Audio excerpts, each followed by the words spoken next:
Olá, boa tarde. Veja os destaques de hoje do portal da Assembleia. No Dia Mundial do Idoso, você vai ver a realidade de pessoas com mais de 60 anos que precisam redobrar os cuidados com a saúde no período da pandemia da Covid-19. Frente Parlamentar de Combate e Erradicação do Feminicídio discute os números da violência no Maranhão e as soluções dos problemas da violência doméstica. Circuito de Crédito está ajudando pequenos empreendedores maranhenses a manter os negócios. No dia do 70º aniversário do estádio Nhozinho Santos, saiba quem foi o maranhense que deu nome ao gigante da Vila Passos. E mais, a história da estação ferroviária que ligava São Luís a Teresina no século XX. O passado e o presente da Refesa. É agora no portal da Assembleia.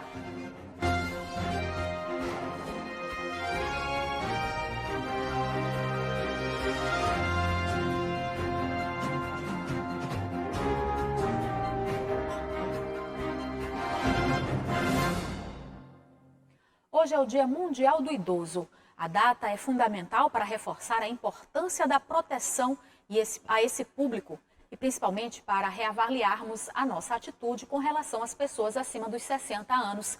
Nesse período de pandemia causada pela Covid-19, os cuidados devem ser redobrados, principalmente com a saúde mental e também para evitar casos de violência. Dona Rita tem 69 anos, uma mulher ativa, cheia de energia, que precisou parar quando a pandemia obrigou todo mundo a ficar em casa. Mas ficar em casa não significou ficar parada.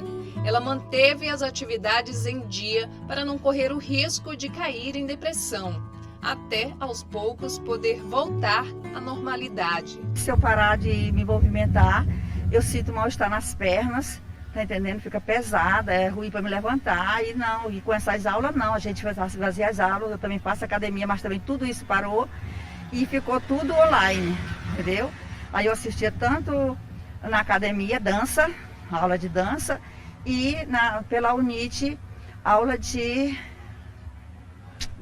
educação física, movimentos assim, não sabe? A dona Rita está conseguindo driblar esse momento difícil com muita disposição.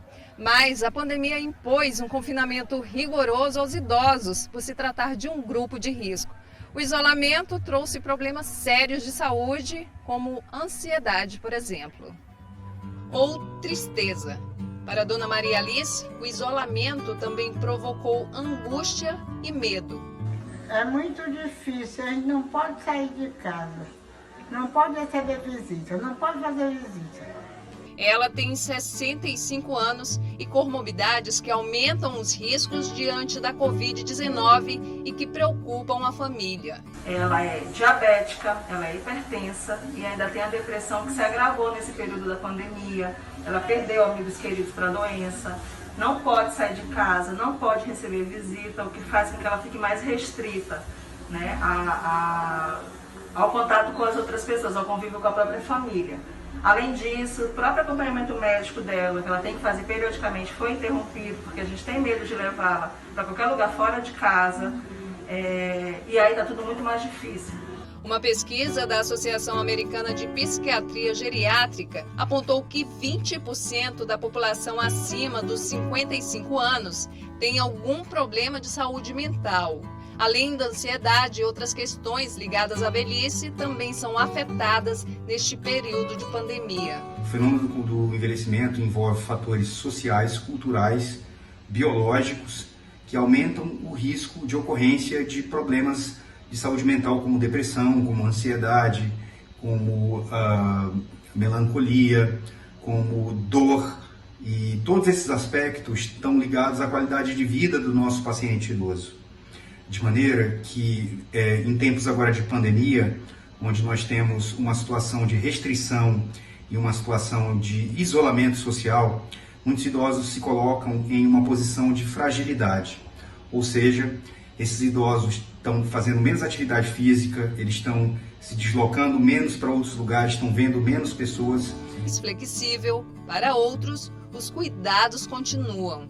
A pandemia foi uma coisa muito ruim, uma doença muito desastrosa. Está morrendo milhares de pessoas no mundo todo. É uma coisa que não tem explicação. Dona Albertina tem 74 anos e, segundo a filha, sempre seguiu os protocolos para evitar a Covid-19. A dona Leia, ela não teve dificuldade quanto ao isolamento, porque ela já era acostumada realmente a ficar só em casa. É dela mesma, ela gosta, a rotina dela praticamente não, é só em casa, né, dona Leia? Segundo o especialista, a queda no número de registros e o possível controle da doença podem ser sinais de que já dá para sair do isolamento. Claro que mantendo os cuidados. Nós estamos falando da parcela da população com o maior fator de risco, né? Isso implica manutenção ainda dos cuidados. Porém, no momento atual da pandemia, em que nós temos já quase 6 meses de doença, e epidemiologicamente nós temos uma doença numa fase controlada, a gente orienta assim flexibilização dessas normas. Os pacientes idosos devem retornar com segurança aos controles das suas doenças crônicas, até porque as doenças crônicas elas não param.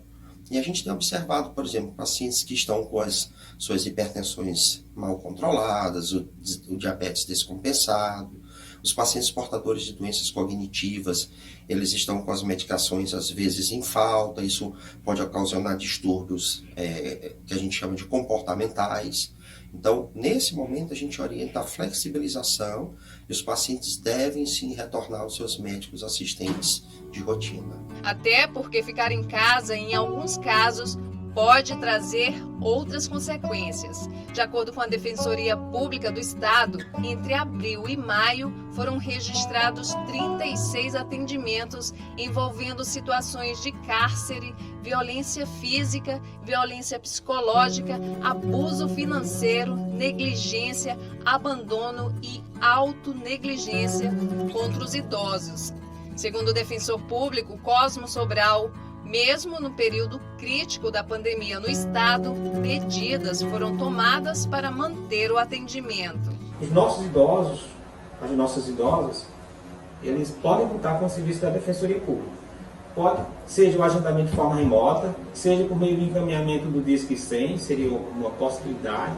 Se existir, por exemplo, se a denúncia envolver violência contra o idoso, violência com diversas formas, pode discar o 100, que vai lá na Presidência da República, depois é encaminhado para a gente, e daí fazemos o tratamento do caso e daremos a resposta no menor tempo possível. A pandemia não acabou. A vacina para combater a doença ainda não está disponível. Independentemente da idade, os desafios continuam. Resta à sociedade compreender os limites de cada pessoa, principalmente dos idosos, estejam protegidos ou não. A partir de hoje, os beneficiários do auxílio emergencial nascidos em abril, que não utilizaram a totalidade do crédito em poupança social digital, o Caixa Tem, vão poder fazer a transferência para outras contas ou sacar o recurso. Os saques em dinheiro podem ser feitos nas casas lotéricas, correspondentes bancários ou nas agências da Caixa. Representantes do Poder Judiciário e sociedade civil participaram do 4º encontro virtual da Frente Parlamentar de Combate à Erradicação do Feminicídio no Maranhão. Durante o encontro foram discutidos os números e possíveis soluções dos problemas que envolvem a violência doméstica. O 4º encontro da Frente Parlamentar de Combate à Erradicação do Feminicídio no Maranhão contou com a participação de membros do Poder Judiciário, da sociedade civil organizada e parentes de vítimas da violência contra a mulher. A frente é comandada pela deputada Daniela Tema e desse encontro discutiu os números da violência e sugestões de combate e prevenção. Nós temos um trabalho árduo no enfrentamento à violência doméstica, ao feminicídio. Os números são cada vez mais assustadores dentro do nosso país. No Maranhão não é diferente. Apesar do excelente trabalho que o governo vem realizando através da rede de proteção à mulher, através da Secretaria da Mulher também, das delegacias, ainda assim nós precisamos conhecer melhor essa realidade para criar mecanismos que de fato combatam e que trabalhem a redução desses altos números dentro do nosso estado. Assistentes sociais debateram no encontro virtual as causas e soluções do problema da violência doméstica. E essa rejeição, mulher vai ter mais ciúme da esposa. Então, eles vigiam mais, eles controlam, eles chegam em casa, às vezes alcoolizado, bate na mulher, porque a mulher não o quer. Muitas das vezes eles nem lembram que agrediu a esposa. Muitos dos casos que eu atendi, eles quebram a casa toda, então eu lembro que quebraram a casa no dia seguinte, que bateram na mulher, bateram nos filhos. Eu tinha um caso que a mulher, quando ela sabia que ele ia chegar, ela já saía de casa com as crianças, porque ela sabia que ela ia apanhar quando eles chegavam. Que também tem a ver com a violência doméstica, com a violência sexual, uma violência que ocorreu na infância, uma violência que ocorreu na adolescência, uma violência que está ocorrendo em tempo real, né, no momento atual, onde as mulheres são vítimas da violência psicológica, e essa violência psicológica desencadeia numa violência autoprovocada. Então, ela tenta morrer, ela tenta se matar, porque ela não consegue conviver com essa situação. De acordo com dados divulgados pela agência Eco Nordeste no mês de junho, no período da pandemia do novo coronavírus, os casos de feminicídio aumentaram 133,33% entre os meses de março e abril de 2019 e de 2020. 66 mulheres foram mortas nos 9 estados nordestinos nesse período. Então, até agora, nós compilamos até o mês de agosto, né, que é a nossa última estatística de 2020, setembro está fechando e os institutos vão encaminhar agora. 913 e a violência doméstica, 475. E o ato libidinoso também a gente vê que são, em casos de mulheres, a gente ficou somente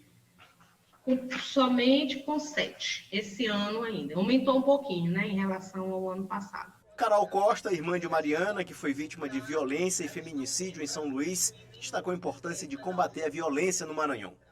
E aí é importante, né, o que o desembargador falou anteriormente sobre a lei, né, que os vizinhos eles devem denunciar sobre pena de multa. Isso é importantíssimo.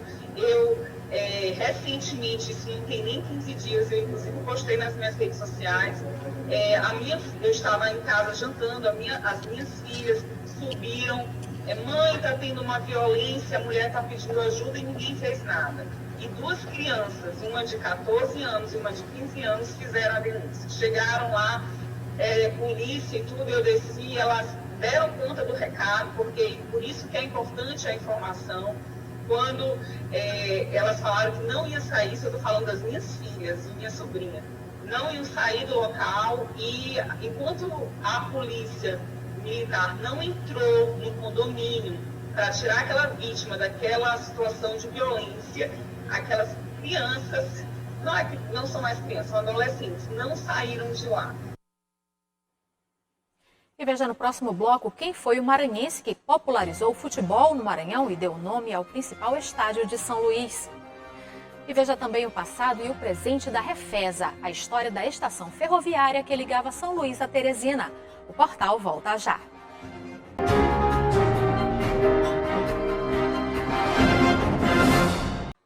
O surto da Covid-19 no mundo forçou muitos empresários a fechar as portas, alguns definitivamente. No Maranhão, a crise econômica também causou problemas, principalmente para os pequenos empreendedores. No centro histórico da capital, vários comércios estão conseguindo respirar novamente, graças a um circuito de crédito que vem facilitando o acesso a recursos financeiros. Portas fechadas, consequência da pandemia que afetou o mundo inteiro. Na capital maranhense, muitos comerciantes foram prejudicados e, aos poucos, tentam se recuperar dos prejuízos acumulados. É o caso de José Carlos Martins. Ele é artesão e tem uma pequena loja no centro histórico de São Luís. Ficou quase 3 meses com o comércio fechado e precisou se desfazer de bens para pagar as despesas e manter os funcionários. Assim que começou essa pandemia, a gente ficou praticamente quase que 3 meses parado, loja fechada, e é só despesa. No meu caso, como eu tenho uma oficina, eu tenho um pessoal que trabalha comigo, aí eu tive que manter esse pessoal. Então a gente desfez uma coisinha ali, outra coisa ali, para poder manter essa mão de obra que a gente qualificou com o decorrer desses anos, para poder manter a produção da loja, para quando abrisse que nem abriu agora, para a gente poder começar a vender para poder recuperar essa despesa toda, né? Segundo dados da Junta Comercial, só no primeiro semestre, a crise econômica causada pela pandemia fechou mais de 5.000 empresas em todo o Maranhão. Para o pequeno empreendedor, uma das principais dificuldades foi o acesso ao crédito. O José Carlos Martins também sentiu na pele essa dificuldade. A linha de crédito para mim foi uma coisa assim, um pouco difícil para poder conseguir essa linha de crédito, porque praticamente a gente não tem, como é que eu vou dizer assim, um acesso direto a um empréstimo assim pela MEI. Eu não tive, porque foi uma empresa recente que eu abri, então como eu for uma pessoa praticamente autônoma, só teve, agora que vai sair teve uma licitação, não, teve um negócio do governo agora, que veio pelo governo federal para poder distribuir o dinheiro para os artesãos, né? Para ajudar os pequenos empreendedores do Centro Histórico, o Sebrae está promovendo um circuito de créditos para facilitar o acesso ao recurso que pode ajudar a manter os negócios. Eles precisam se preparar, precisam estar atentos aí quais são os requisitos para se habilitar a buscar uma linha de crédito, e o Sebrae ele entra com toda a orientação necessária para que ele possa buscar, né, e fechar o negócio. A dica é importante. A pandemia pegou todo mundo de surpresa, mas ainda dá tempo de se preparar e até mesmo se reinventar para continuar a vida. Vamos ver se eu consigo contornar isso daí e tentar agilizar essa situação, né? A gente está começando de novo, praticamente a vida está começando de novo, né? A parte financeira de todo mundo, né? Os inscritos no Exame Nacional do Ensino Médio têm até às 11h59 da noite de hoje para inserir ou alterar a foto na página do participante. A informação é obrigatória e deve atender a algumas regras que podem ser consultadas na página do MEC na internet, portal.mec.gov.br. Vale lembrar que, por causa da pandemia do novo coronavírus, a edição 2020 do Enem vai acontecer nos dias 17 e 24 de janeiro de 2021, na versão impressa, e nos dias 21 de janeiro e 7 de fevereiro, na versão digital. Hoje o estádio Nhozinho Santos completa 70 anos de histórias e conquistas que abrilhantam a galeria de campeões de clubes de futebol do estado. Você vai conhecer agora quem foi o maranhense que deu nome ao chamado Gigante da Vila Passos e que foi o responsável por popularizar o futebol no Maranhão. Instalado na Vila Passos, nas proximidades do centro de São Luís, o estádio Nhozinho Santos é uma homenagem a Joaquim Moreira Alves dos Santos, responsável por trazer para São Luís o futebol. De viagem à Europa para estudar, no retorno, ele trouxe de Liverpool, na Inglaterra, as regras do jogo, bolas e chuteiras para apresentar aos maranhenses como se jogava bola com os pés. A pesquisa foi feita pelo cirurgião dentista Ramsés Silva, que é um amante da história e dos personagens importantes do Maranhão. Foi um indivíduo progressista, né? Ele nasce em São Luís em 1884, né, no final do século XIX, e morre no Rio de Janeiro em 1951. Está sepultado lá no cemitério de São João Batista, inclusive, né? Morreu aos 64 anos, mas ele fez trouxe uma série de inovações tecnológicas e esportivas para o Maranhão. Ele era filho de um industrial português chamado Crispim Alves dos Santos, e o nome de Nhozinho Santos é Joaquim Moreira Alves dos Santos. A maioria dos maranhenses pouco conhece da história desse ludovicense, que tem o apelido estampado no Estádio Municipal da capital. O estádio foi inaugurado em 1950 e se chamava Estádio Municipal de São Luís.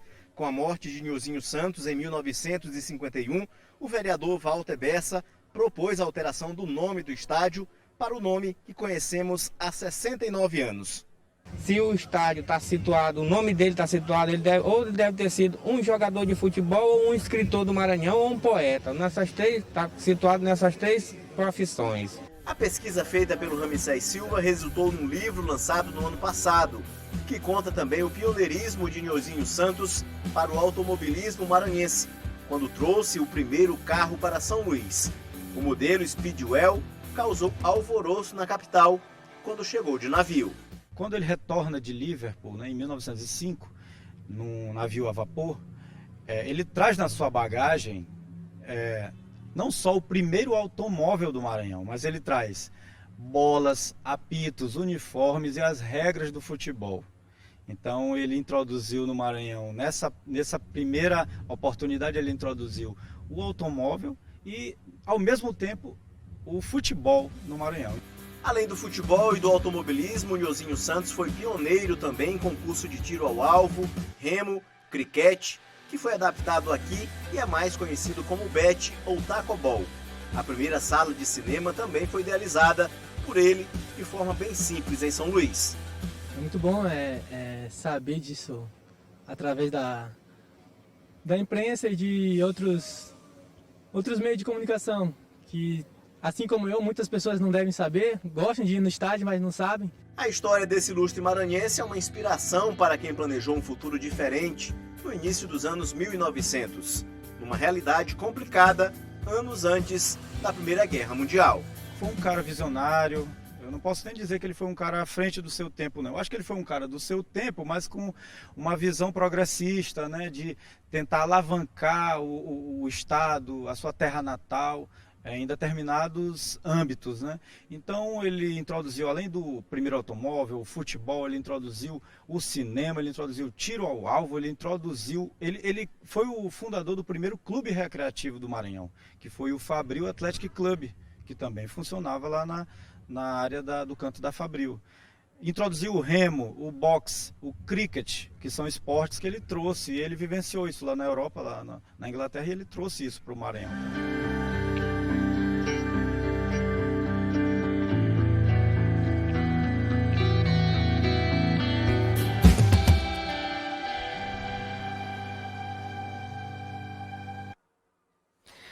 Quem passa pela Avenida Beira-Mar, no centro de São Luís, certamente percebe um prédio rico em detalhes arquitetônicos que está sendo reformado.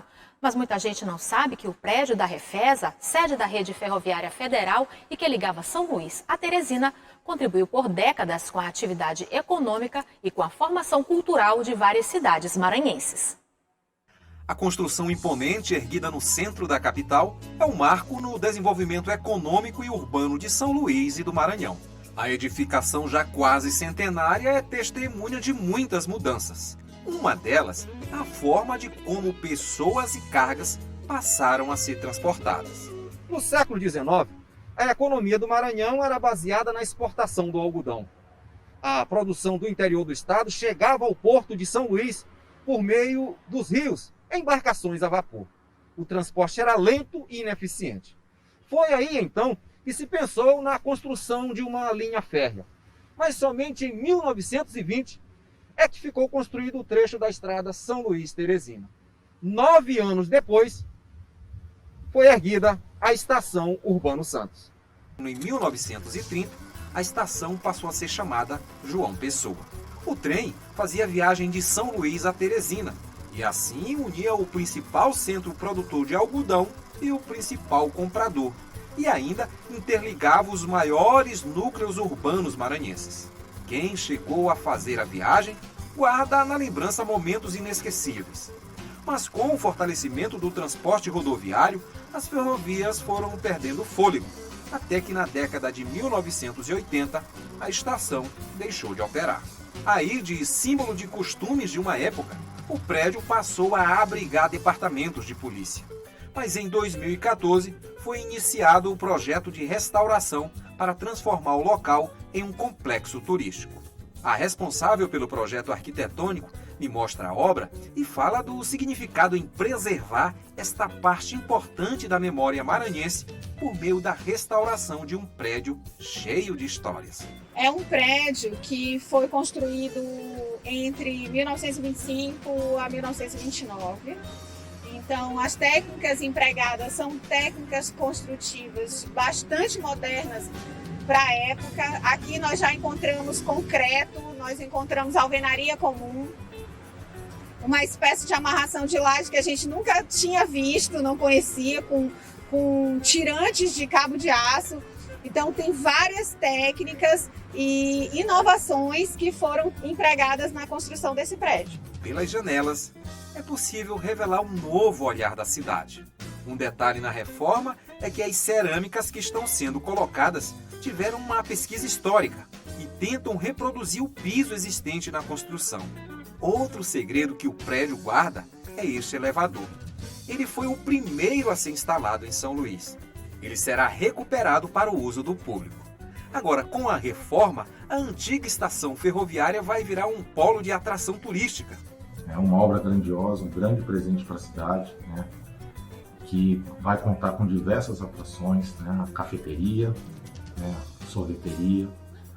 Nos andares subsequentes vão ter hubs de startups, né? Com a Secretaria de Tecnologia e Informação, né? E espaços de inovação, né? Onde vamos atrair uma grande quantidade de pessoas, né? Circulando dentro do complexo, né?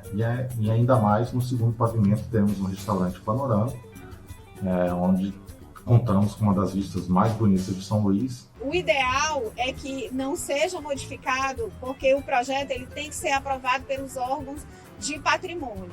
Então tem que ter um respeito ao projeto para que as coisas fiquem da forma que precisam ser numa obra, num prédio, num bem cultural tão valioso quanto é a nossa Estação João Pessoa. Neste espaço ficará exposta a locomotiva Benedito Leite, como mostra o projeto em 3D. Construída na Alemanha, a máquina a vapor fazia a viagem até Teresina. Já desgastada pelo tempo, ela foi toda reformada em 2018. Nos anos em que a estação férrea João Pessoa funcionou, milhares de pessoas passaram por aqui. E são muitas histórias guardadas por estas paredes de 91 anos. E outras histórias começarão a ser inscritas em breve, quando o prédio for reaberto à visitação pública.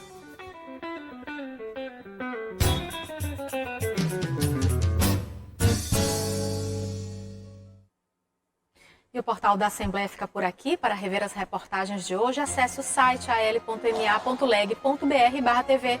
Ótima tarde para você. A gente se encontra amanhã. Até lá.